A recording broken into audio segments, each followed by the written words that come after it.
దేళ్లలో BRS ఏం చేసిందో నాకంటే మీకే బాగా తెలుసంటూ గులాబీ పార్టీపై సెటర్లు వేశారు ముఖ్యమంత్రి రేవంత్ రెడ్డి. అలాగే తెలంగాణలో రుణమాఫీపై చర్చకు కేసీఆర్ మోడీ సిద్ధమా అని ప్రశ్నించారు. చర్చకు ఎవరు వచ్చినా తాము సిద్ధమేనంటూ సవాల్ విసిరారు. రాష్ట్రంలో రైతులు సంతోషంగా ఉంటే బీఆర్ఎస్ నేతలకు నిద్ర పట్టడం లేదంటూ ఘాటు విమర్శలు చేశారు. ప్రజాపాలన ప్రజా విజయోత్సవాల్లో భాగంగా 3 రోజుల పాటు మహబూబ్ నగర్లో ప్రభుత్వం రైతు పండుగ కార్యక్రమం నిర్వహించింది.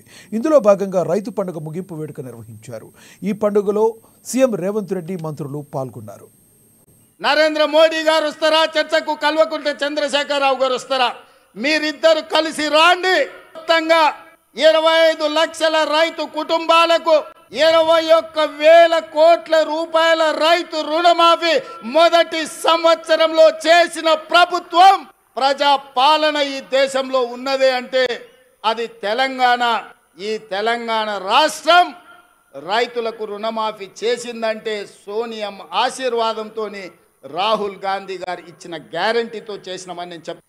బీజేపీ నాయకులను బీఆర్ఎస్ నాయకులను ఒకరొక్కరికి వస్తారో అందరు కలిసి వస్తారో ఎట్లొస్తారో అట్లా రాండి. అసెంబ్లీలో తేలుద్దామా, పాలమూరు గడ్డ మీద తేలుద్దామా?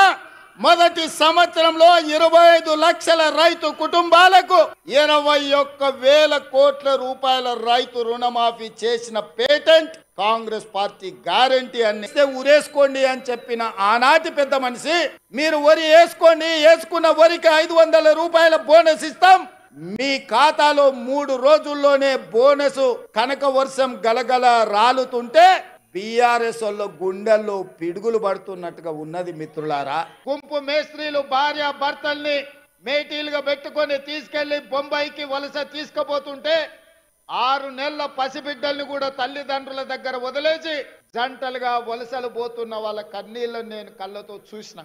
ముఖ్యంగా అచ్చంపేట, నాగర్ కర్నూలు, వనపర్తి ప్రాంతంలో గుంపు మేస్త్రీల నాయకత్వంలో తట్ట పని, పార పని, మట్టి పని కోసం బొంబాయి దిక్కు వలసలు పోతుంటే ఆనాడు బస్సులు ప్రత్యేకంగా వందలాది బస్సులు ఈ జిల్లా నుంచి వలసలు తీసుకెళ్లడానికి రైతాంగాన్ని తీసుకెళ్తుంటే వనపర్తిలో నేను చదువుకునే వాడిని. కష్టం తప్పట్లు కూడా కొట్టండి.